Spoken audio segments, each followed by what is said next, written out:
The money IQ में खुश आमदीद, जहां फाइनेंशियल आईक्यू को बेहतर बनाने के लिए काम किया जाता है। आज की इस मार्केट रिसर्च नशिस्त का आगाज हम एक छोटी सी मिसाल से करते हैं। अच्छा। तसव्वुर करें कि एक 50 टन का लदा हुआ ट्रक M2 मोटरवे पर कोई 100 किलोमीटर फी घंटा की रफ्तार से दौड़ रहा है। ओह सही।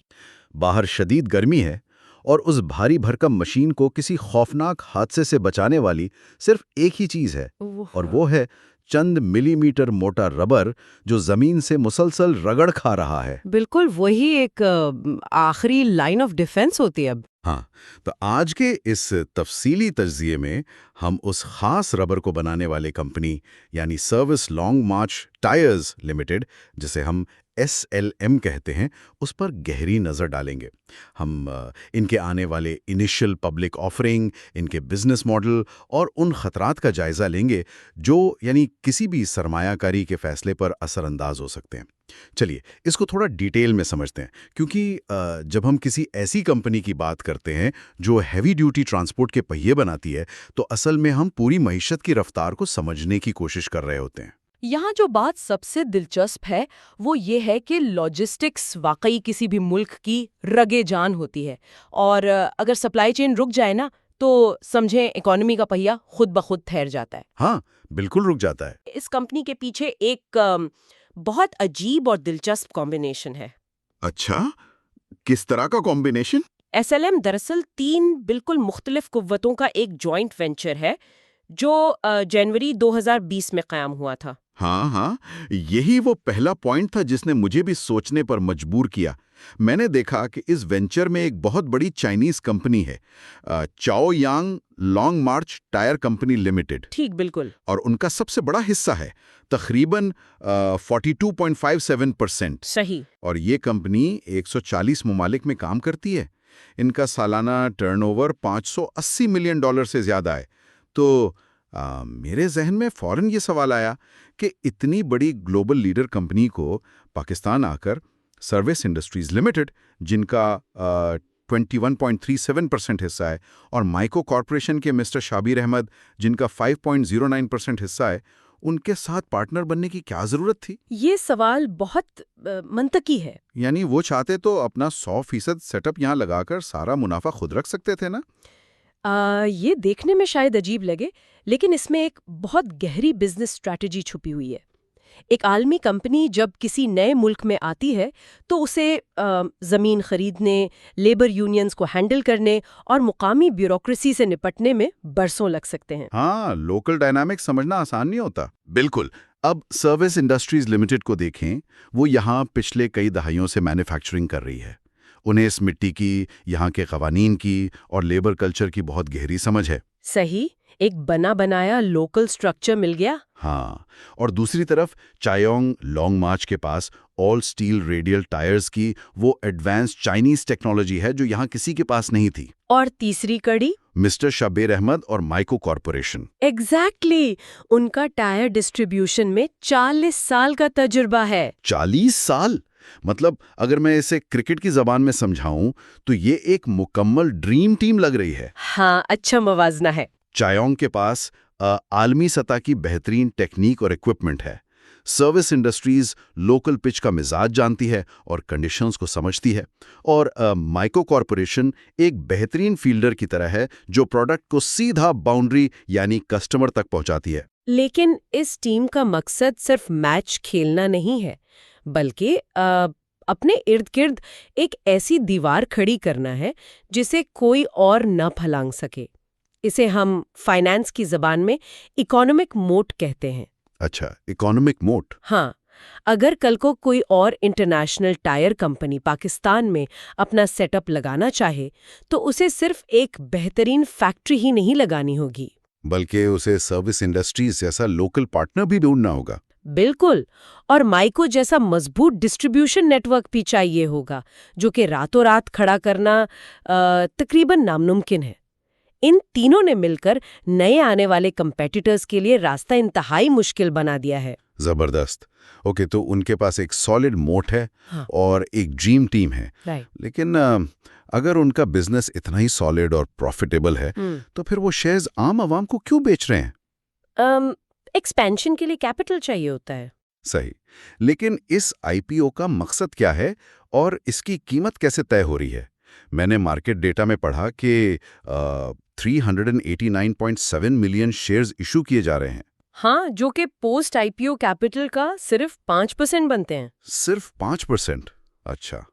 और इन शेयर्स के लिए इन्होंने एक फिक्स्ड प्राइस देने के बजाय एक प्राइस बैंड दिया है, यानी 14.25 पीकेआर फ्लोर प्राइस से लेकर 19.95 पीकेआर कैप प्राइस तक, जो कि 40% का मार्जिन है।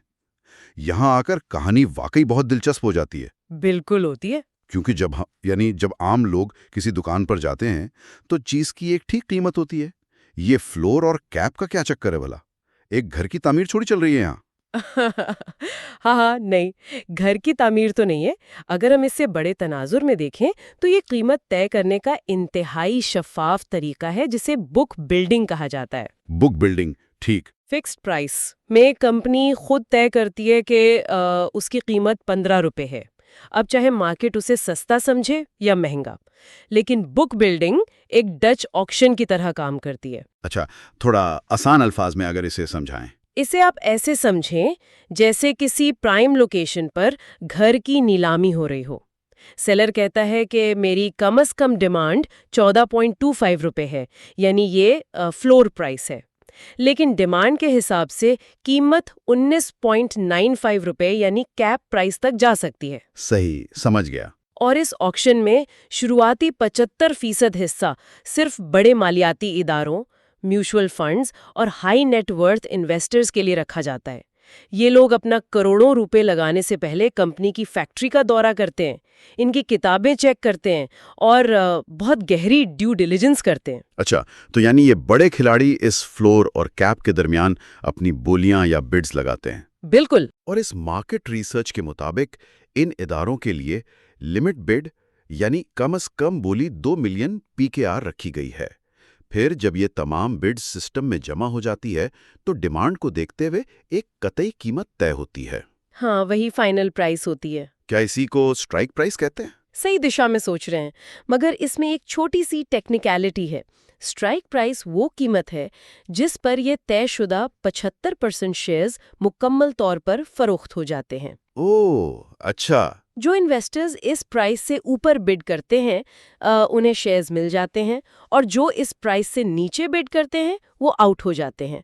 और इस प्रोसेस की सबसे बड़ी खूबी ये है कि जो बाकी 25% हिस्सा आम रिटेल इन्वेस्टर्स के लिए बच जाता है, हाँ, उनका क्या होता है? वो उन्हें ठीक उसी स्ट्राइक प्राइस पर ऑफर किया जाता है। जबरदस्त।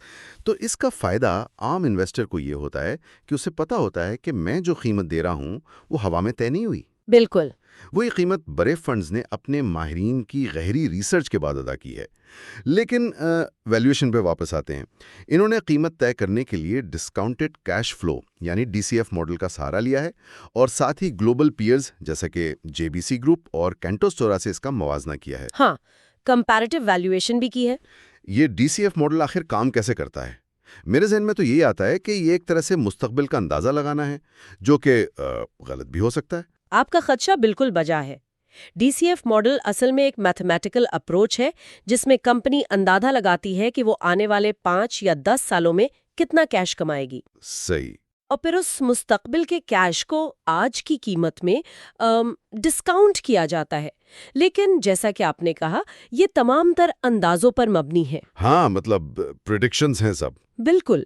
अगर कंपनी ने अंदाजा लगाया है कि आने वाले सालों में महंगाई 10% रहेगी और मुल्क की जीडीपी 4% से बढ़ेगी और हकीकत में महंगाई 20% हो जाए, तो उनका सारा डीसीएफ मॉडल उलट जाता है। ओ, मतलब सारा हिसाब खराब हो सकता है। इसलिए सिर्फ डीसीएफ पर इन्हिसार नहीं किया जाता, बल्कि दुनिया भर में मौजूद ऐसी ही दूसरी टायर कंपनीज, जैसे वो जेबीसी ग्रुप जिसका जिक्र हुआ, हाँ, उनके वैल्यूएशन से इसका मवाजना किया जाता है ताकि देखा जाए कि एसएलएम के शेयर्स दुनिया के मुकाबले में सस्ते हैं या महंगे। अच्छा, एक और चीज जो मुझे इस आईपीओ में थोड़ी अजीब लगी वो ये फ्री फ्लोट वाला चक्कर है। 5% वाला। हाँ, कंपनी का 95% हिस्सा उन बड़े खिलाड़ियों के पास ही रहेगा जिनका हमने पहले जिक्र किया, और सिर्फ 5% मार्केट में खरीदो फरोख्त के लिए दस्तयाब होगा। ये फ्री फ्लोट इतना कम क्यों है? क्या इसका मकसद मार्केट में शेयर्स की कमी यानी स्केर्सिटी पैदा करना है ताकि कीमत बढ़े? स्केर्सिटी इसका एक नतीजा जरूर हो सकती है, लेकिन इसकी असल वजह रेगुलेटरी और स्ट्रक्चरल होती है। जब कोई कंपनी नई नई मार्केट में आती है तो स्पॉन्सर्स यानी बुनियाद रखने वालों पर एक लॉक इन पीरियड लगाया जाता है। अच्छा, तो वो बेच नहीं सकते? नहीं, वो एक खास अरसे तक अपने शेयर्स आम मार्केट में बेचकर भाग नहीं सकते। इससे आम इन्वेस्टर्स को एतमाद मिलता है कि जिन्होंने कंपनी बनाई है उनका अपना पैसा और उनकी अपनी स्टेक लंबे अरसे तक इस बिजनेस में फंसी हुई है। सही, उनका स्किन इन द गेम है। बिल्कुल। और 5% का फ्री फ्लोट असल में कीमत को बहुत तेजी से ऊपर या नीचे ले जा सकता है, क्योंकि सप्लाई बहुत महदूद होती है। अगर डिमांड अचानक बढ़ जाए तो शेयर की कीमत तेजी से शूट कर सकती है। ये तो हो गई कागजों और स्टॉक एक्सचेंज की बात, लेकिन the rubber literally meets the road here. SLM आखिर फैक्ट्री में ऐसा क्या बना रही है जो आम टायर से इतना मुख्तलिफ है कि उसके लिए इतनी बड़ी हैवी इंजीनियरिंग दरकार है? ये सबसे अहम हिस्सा है इस बिजनेस का। डेटा बताता है कि इनका बुनियादी focus all steel radial tyres पर है, जिसे हैवी इंडस्ट्री में टीबीआर यानी ट्रक एंड बस रेडियल कहा जाता है। और इनके मशहूर ब्रांड्स में एसएलएम टायर्स, स्टारलुक्स और रोडेलक्स शामिल हैं। सही। लेकिन मुझे एक बुनियादी उलझन है। क्या ट्रक्स के टायर्स मेरी आम गाड़ी के टायर से किसी और तरह बनते हैं? रबर तो आखिर रबर ही होता है, नहीं? रबर जरूर रबर होता है, लेकिन उसके अंदर की जो टेक्नोलॉजी है ना, उसमें जमीन आसमान का फर्क होता है। अच्छा, वो कैसे? एक आम पैसेंजर गाड़ी जिसे पीसीआर टायर कहते हैं, उसका वजन मुश्किल से 1 या 2 टन होता है और वो शहर की हमवार सड़कों पर चलती है। लेकिन एक हैवी कमर्शियल ट्रक जिस पर स्टील या सीमेंट लदा हो, उसका वजन 40 से 50 टन होता है। बाप रे, 50 टन! और वो पाकिस्तान के नाहमवार रास्तों पर मुसलसल सफर करता है। इस बेपनाह वजन और फ्रिक्शन की वजह से टायर के अंदर इंतहाई ज्यादा हीट यानी हरारत पैदा होती है। अगर वहां आम टायर लगा हो तो वो चंद घंटों में ही पिघलकर फट जाएगा। तो इस हीट और वजन को बर्दाश्त करने के लिए रेडियल टेक्नोलॉजी काम आती है। मैंने पढ़ा था कि इसमें स्टील बेल्ट्स ट्रेड लाइन के बिल्कुल 90 डिग्री एंगल पर लगाई जाती हैं। बिल्कुल सही पढ़ा आपने। पहले जमाने में बायस प्लाई टायर्स आते थे, जहां लेयर्स क्रॉस होती थीं, जो टायर को सख्त और गर्म बनाती थीं। लेकिन रेडियल टायर में स्टील कॉर्ड्स ठीक 90 डिग्री पर लगते हैं। इससे क्या फायदा होता है? इसकी वजह से टायर का साइड वॉल और ट्रेड आज़ादाना तौर पर मूव कर सकते हैं। इसका सबसे बड़ा फायदा ये होता है कि जब टायर घूमकर जमीन से लगता है तो वो फैलता नहीं है, उसका फुटप्रिंट जमीन पर चिपता रहता है। ओह अच्छा। जिससे ना सिर्फ रोड ग्रिप मजबूत होती है बल्कि ट्रक की फ्यूल एफिशिएंसी में भी नुमाया इजाफा होता है। इस मैन्युफैक्चरिंग प्रोसेस में कुछ टेक्निकल टर्म्स थी मुझे बहुत मुतासिर किया, जैसे कि बीट वायर फॉर्मिंग और कैलेंडरिंग। हाँ, ये बहुत क्रूशल स्टेप्स हैं। मैंने देखा कि बीड वायर फॉर्मिंग में ये हाई स्ट्रेंथ स्टील वायरस को गोल लूप्स में ढालते हैं ताकि टायर ट्रक के रिम के साथ ऐसे जुड़ जाए कि लाखों पाउंड्स का टॉर्क भी उसे हिला ना सके। बिल्कुल ऐसे ही है। और कैलेंडरिंग तो मुझे ऐसे लगा जैसे किसी बड़ी बेकरी में आटे को रोलर्स के दरमियान गुजार के इंतहाई बारीक और एक जैसी शीट्स बनाई जा रही हों। लेकिन यहाँ आटे की जगह स्टील वायर्स और रबर को मिलाया जा रहा होता है। हाँ, बेकरी वाली मिसाल अच्छी थी, लेकिन यहाँ गलती की गुंजाइश जीरो होती है। हाँ, और इस सब के बाद जो चीज सबसे हैरानकुन थी वो था इनका quality control process. Multi stage inspection, X-ray machines और होलोग्राफिक टेस्टिंग। मैं तो सोचा था भाई टायर ही तो है, किसी इंसानी जिस्म की हड्डी थोड़ी टूट गई है जो इसका एक्सरे हो रहा है। यहाँ देखने और सुनने वालों को सेफ्टी मार्जिन समझने होंगे। एक 50 टन का ट्रक जब 100 किलोमीटर की रफ्तार पर होता है तो उसके टायर में मौजूद एक मामूली सा हवा का बुलबुला जो आंख से नजर भी नहीं आता, वहाँ प्रॉब्लम हो सकती है। हाँ, वो प्रेशर और हीट की वजह से एक्सपैंड हो सकता है। अगर टायर पहुंचता है अपने ब्रेकिंग पॉइंट पर और ब्लास्ट हो जाता है तो उस ट्रक का ड्राइवर स्टीयरिंग पर काबू नहीं रख पाएगा। वो एक चलता फिरता बॉम्ब बन जाता है जो किसी भी बड़ी गाड़ी या बस को तबाह कर सकता है। ये तो वाकई बहुत खतरनाक है। इसलिए क्वालिटी कंट्रोल पर कोई समझौता नहीं किया जा सकता। हर टायर को बाकायदा एक्सरे मशीन से गुजारा जाता है ताकि देखा जा सके कि अंदर की स्टील बेल्ट्स अपनी जगह पर ठीक से लगी हैं या नहीं, और डायनामिक टेस्टिंग में भी इसको चेक किया जाता है। ये वाकई रोंगटे खड़े कर देने वाला मंजर है अगर इसे हकीकत में तस्वुर किया जाए। अब तक की गुफ्तगू से तो ऐसा लगता है कि ये एक परफेक्ट बिजनेस है। बड़ी मार्केट, बेहतरीन टेक्नोलॉजी, जबरदस्त टीम, लेकिन रिस्क्स भी हैं। लोगों का काम कर सकती हैं। एक तज्जिया निगार कभी भी सिर्फ चमकती हुई चीजों पर यकीन नहीं करती। इस बिजनेस में सबसे बड़ा जो मसला है वो रॉ मटेरियल प्राइस रिस्क का है। अच्छा, यानी कच्चे माल की कीमत। बिल्कुल।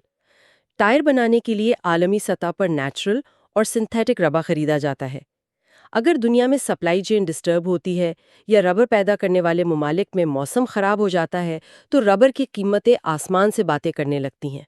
तो सिंपल सी बात है ना, अगर रबर महंगा हुआ तो एसएलएम अपने टायर्स की कीमत बढ़ा देगा, कस्टमर ज्यादा पे करेगा। इसमें कंपनी का क्या नुकसान है? बात सिर्फ यहाँ तक नहीं है।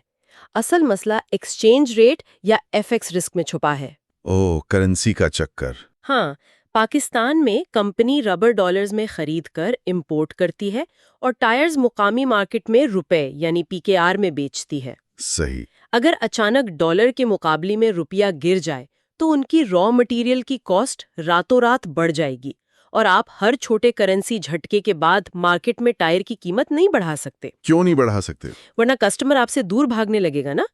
ऐसे वक्त में कंपनी को अपने मार्जिन्स कंप्रेस करने पड़ते हैं, यानी अपना मुनाफा कम करना पड़ता है। ये एक इंतहाई वैलिड पॉइंट है। कस्टमर की बात निकली है तो एक और रिस्क मुझे समझ आया, जिसे रीट्रेड टायर मार्केट कहते हैं। हाँ, ये भी एक बड़ा फैक्टर है। ये कॉन्सेप्ट तो मुझे बिल्कुल वैसा ही लगा जैसे सस्ते रिफर्बिश्ड या पुराने मोबाइल फोन्स खरीदने का रुझान होता है। जब नया फोन आपकी पहुंच से बाहर हो जाए तो लोग पुराने फोन की बैटरी या स्क्रीन बदलकर काम चलाते हैं। सही मिसाल है। रीट्रेडिंग में भी ऐसा ही होता है ना, कि पुराने घिसे हुए टायर पर एक नया रबर का ट्रेड चढ़ा दिया जाता है और ये नए टायर की निस्बत आधी से भी कम कीमत में मिल जाता है। खासतौर पर लोकल ट्रांसपोर्ट में, जहां ट्रांसपोर्टर्स अपने खर्चे बचाने की हर मुमकिन कोशिश करते हैं। क्या ये एसएलएम जैसी प्रीमियम नए टायर्स बनाने वाली कंपनी के लिए एक खतरनाक मुतबादिल नहीं है? तो इस सब का मतलब क्या है? ये एक अहम सवाल पैदा करता है, लेकिन इसका जवाब सर्फिन के मिजाज यानी कंज्यूमर बिहेवियर में छुपा है। अच्छा, वो किस तरह? ये ठीक है कि शॉर्ट रूट्स पर चलने वाले छोटे ट्रांसपोर्टर्स रीट्रेड टायर्स इस्तेमाल कर लेते हैं, लेकिन जो बड़े फ्लीट ओनर्स हैं, जिनके ट्रक्स कराची से पेशावर तक हजारों किलोमीटर का सफ़र करते हैं, वो डाउन टाइम अफोर्ड नहीं कर सकते। डाउन टाइम मतलब ट्रक का रुक जाना? बिल्कुल। एक सस्ता रीट्रेड टायर फटने का मतलब है कि उनका सामान से भरा ट्रक हाईवे पर 24 घंटे के लिए खड़ा हो जाएगा। उन्हें जुर्माना पड़ सकता है, डिलीवरी लेट होगी और उनकी क्रेडिबिलिटी खराब होती है। ये तो उनके लिए बहुत बड़ा नुकसान है। इसलिए वो सेफ्टी और लॉन्ग टर्म रिलायबिलिटी के लिए नए ऑल स्टील रेडियल टायर्स पर ही सरमायाकारी करते हैं।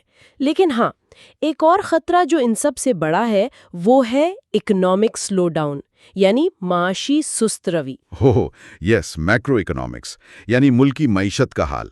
अगर मुल्क की जीडीपी ग्रोथ रुक जाए, बैंक्स में सूद की शरह बढ़ जाए ताकि लोग कम खर्चा करें, तो डिमांड्स गिरेंगी। एग्जैक्टली। जब फैक्ट्रीज में सामान ही नहीं बनेगा तो उन्हें ढोकर दूसरे शहरों तक ले जाने की जरूरत ही नहीं पड़ेगी। जब लॉजिस्टिक्स रुकेंगी तो ट्रक्स नहीं चलेंगे, और जाहिर है जब ट्रक्स खड़े रहेंगे तो उनके टायर्स नहीं घिसेंगे। हाँ, बिल्कुल सही लॉजिक है। जिसकी वजह से नए टायर्स की डिमांड सीधी तरह मुतासिर होगी। आपने सप्लाई चेन का पूरा साइकिल ठीक से बयान किया। ये इंडस्ट्री सीधा सीधा मुल्क की तरक्की से मुंसलिक है। अगर सीपेक यानी चाइना पाकिस्तान इकोनॉमिक कॉरिडोर जैसे बड़े इंफ्रास्ट्रक्चर प्रोजेक्ट्स में तेजी आती है, रोड्स का नेटवर्क बनता है, पोर्ट्स पर एक्टिविटी बढ़ती है, तो हैवी ट्रांसपोर्ट की आमद और रफ्त में इजाफा होगा। और जब हैवी ट्रैफिक मूव करेगा तो इनकी सेल्स वॉल्यूम्स अपने आप बढ़ेंगी। सही फरमाया। तो इन तमाम पहलुओं को देखने के बाद तज्जिया इस अहम बात पर आकर ठहरता है कि लॉजिस्टिक्स हकीकतन किसी भी मुल्क की मईशत की आखिरी और सबसे अहम लाइफलाइन है। जब देखा जाए कि किसी टायर कंपनी की फैक्ट्री डबल शिफ्ट में काम कर रही है, तो ये दरअसल एक बैरोमीटर है। इसका मतलब है कि मुल्क में कारोबार चल रहा है। बिल्कुल। और इसीलिए इंटेलिजेंट इन्वेस्टर्स ऐसी बेसिक इंडस्ट्रीज को मुल्क के इकोनॉमिक इंडिकेटर्स के तौर पर देखते हैं। ऐसे बिजनेसेस का मुताला सिर्फ शेयर्स की खरीदो फरोख्त के लिए नहीं किया जाता, बल्कि पूरी मईशत का मिजाज समझने के लिए जरूरी है। हाँ, आप सिर्फ एक हिस्सा नहीं खरीद रहे, आप इस उम्मीद पर सरमायाकारी कर रहे हैं कि आने वाले सालों में मुल्क का इंफ्रास्ट्रक्चर कितना फैलने वाला है। क्या बात है। जाते जाते एक ऐसा सवाल, एक ऐसा पहलू मैं जरूर छोड़ना चाहूंगा जिस पर तमाम देखने और सुनने वाले खुद तफसीली गौर करें। हम जानते हैं कि ऑटो इंडस्ट्री तेजी से तब्दील हो रही है और ईवी यानी इलेक्ट्रिक व्हीकल्स का इनकलाब बस आने ही वाला है। ओह, ये बड़ा इंटरेस्टिंग पॉइंट है। मुस्तकबिल में जब आम डीजल ट्रक्स की जगह इलेक्ट्रिक ट्रक्स ले लेंगे तो उन इलेक्ट्रिक ट्रक्स में इंतहाई भारी और बड़ी बैटरीज होती हैं। एक ईवी ट्रक का वजन आम ट्रक से कहीं ज्यादा होता है। बहुत ज्यादा होता है, हाँ। और इलेक्ट्रिक मोटर्स का टॉर्क यानी घूमने की ताकत फौरी और बहुत शेडेड होती है। तो क्या इन एक्स्ट्रा भारी और ताकतवर ईवी ट्रक्स की वजह से टीबीआर टायर्स की बेसिक इंजीनियरिंग कंप्लीटली बदलनी पड़ेगी? ये वाकई एक थॉट प्रोवोकिंग एंगल है। हर टेक्नोलॉजी की तब्दीली पुरानी सनतों के लिए या तो मौत का परवाना साबित होती है या उन्हें ऐसी नाकाबिले तस्खीर ताकत बना देती है जिसका कोई सानी नहीं होता। सही बात है। क्या वजन और टॉर्क की वजह से इनकी रिप्लेसमेंट साइकिल यानी टायर्स के घिसने की रफ्तार दुगनी तेजी से होगी? क्या एसएलएम आने वाले इस इनकलाब के लिए अपने आर&डी डिपार्टमेंट में काम कर रही है? ये ऐसा सवाल है जो किसी भी लंबे अरसे की सरमायाकारी का रुख तब्दील कर सकता है। सरमायाकारों को इस पहलू पर नजर रखनी चाहिए। अरे आप सबसे दरखास्त है कि कमेंट्स में जरूर बताएं कि वो आइंदा किन कंपनीज, इंडस्ट्रीज या टॉपिक्स पर ऐसा तफसीली और रिसर्च बेस्ड कंटेंट देखना चाहते हैं। आपके कमेंट्स ही हमारा रास्ता तय करते हैं। हाँ हाँ, बिल्कुल। फीडबैक बहुत जरूरी है। हाँ, तो तैयार रहिएगा अगली मार्केट रिसर्च के लिए। मुस्तकबिल की अपडेट्स के लिए बेल आइकॉन को दबाना और हमारे चैनल को लाइक और सब्सक्राइब करना मत भूलिए। Like and subscribe.